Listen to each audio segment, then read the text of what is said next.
আসসালামু আলাইকুম। সোহান electrician and প্লাম্বারের পক্ষ থেকে সবাইকে স্বাগতম। তো আজকে আমি আপনাদেরকে দেখাবো কিভাবে একটি মাক্সেলার কলগুলা সেট করা হয়, মানে যেগুলোকে আমরা সৌদি আরবে খাল্লাত বলি, বাংলাদেশে কী বলে অবশ্য জানি না।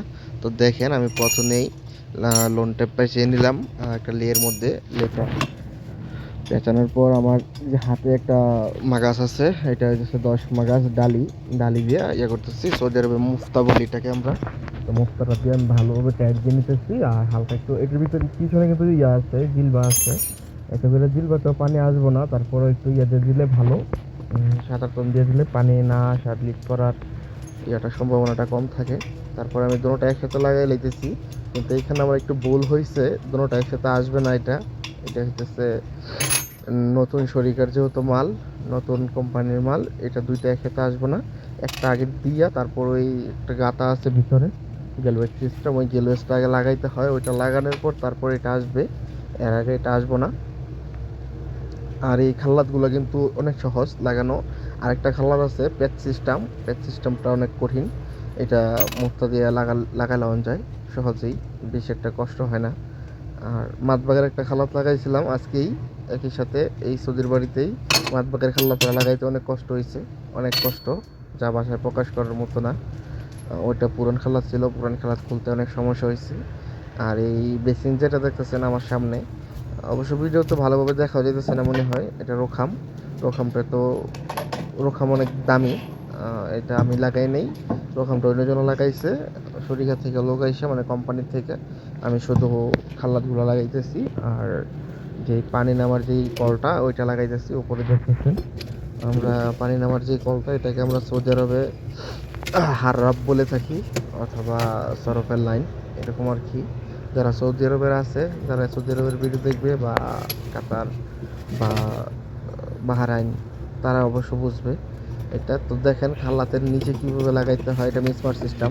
মিসমারটা আমি একটা মিসমার প্রথমে দিয়ে দিচ্ছি, এই যে একটা ডালি নিলাম, ডালিটা দিয়ে আমি আস্তে আস্তে আস্তে আস্তে টাইট দিয়ে দিতেছি, যাতে করে কোনো সমস্যা না হয়। এটা কিন্তু খুব ভালো টাইট হয়, এই দেখেন টাইট হয়ে গেছে একেবারে ক্লিয়ার একদম। এখন আমি হারাপের এটা লাগাই নিতেছি ভালোভাবে ধইরা টিপ দিয়ে ওই উপরে দিতে।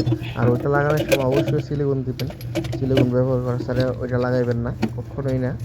আর লেইগুলো লাগাই নিতেছি, এই যে দেখেন পানির প্রেশার আছে মোটামুটি ভালোই, দেখে নিলাম একটু। আর ভিতরে যে ময়লাগুলো থাকবো ওইগুলো চলে গেছে, যার কারণে একটু খুলে নিচ্ছি, যাতে করে ভিতরে যে ময়লাগুলো থাকে একটু খোলার কারণে সবগুলো বের হয়ে যায়, এই আর কি। আমি জেলেম্বু দিয়ে ভালোভাবে টাইট দিয়ে দিচ্ছি লেইটাকে, যাতে করে পানি লিকেজ না করে। গরম ঠান্ডা দুটোটাই কিন্তু আছে। আর সোজের মেয়েকে দেখতেছেন ওইখানে একটা সোফাতে বসে ছিল, একটু পর পর এসে সে শয়তানি করে শুধু, আর কি। এই যে দেখেন আমার হয়ে গেছে, এই যে পানি আসতেছে, আলহামদুলিল্লাহ শেষ করতে পারছি। চলে এসে পড়ছে, চলে এসে বলতেছে তুই কি করো, ভিডিও করতেছি। পরে হয়তো আমি চলে যেতেছি, দরজা লাগাই দিই। আমি শুধু দরজা লাগাই দিই, সমস্যা নাই। আমি ভিতর থেকে এটার পানি কম আসতেছিল, প্রেশার কম আসার কারণে ভিতরে একটা জিলবা আছে, ওই জিলবাগুলো খুলে নিতেছি। এটার ভিতরে 5টা ফিল্টার আছে, ওই ফিল্টারগুলো খুলে নিলেই এটার প্রেশারটা একটু বেশি আসে। এই যে দেখেন কয়টা ফিল্টার, 5টা ফিল্টার, 5টা ফিল্টারই আমি খুলে নিছি, যাতে করে পানির প্রেশারটা একটু বেশি আসে। এখন দেখেন পানির প্রেশারটা একটু মশলা দিলে ভালো আসবে, কারণ কি আমি 5টা ফিল্টার খুলে নিছি, 4টা ফিল্টার খুলে নিছি এখান থেকে। তো 4টা ফিল্টারের কারণে পানি কম আসে। এই যে এখন ভালো প্রেশার আসতেছে পানির।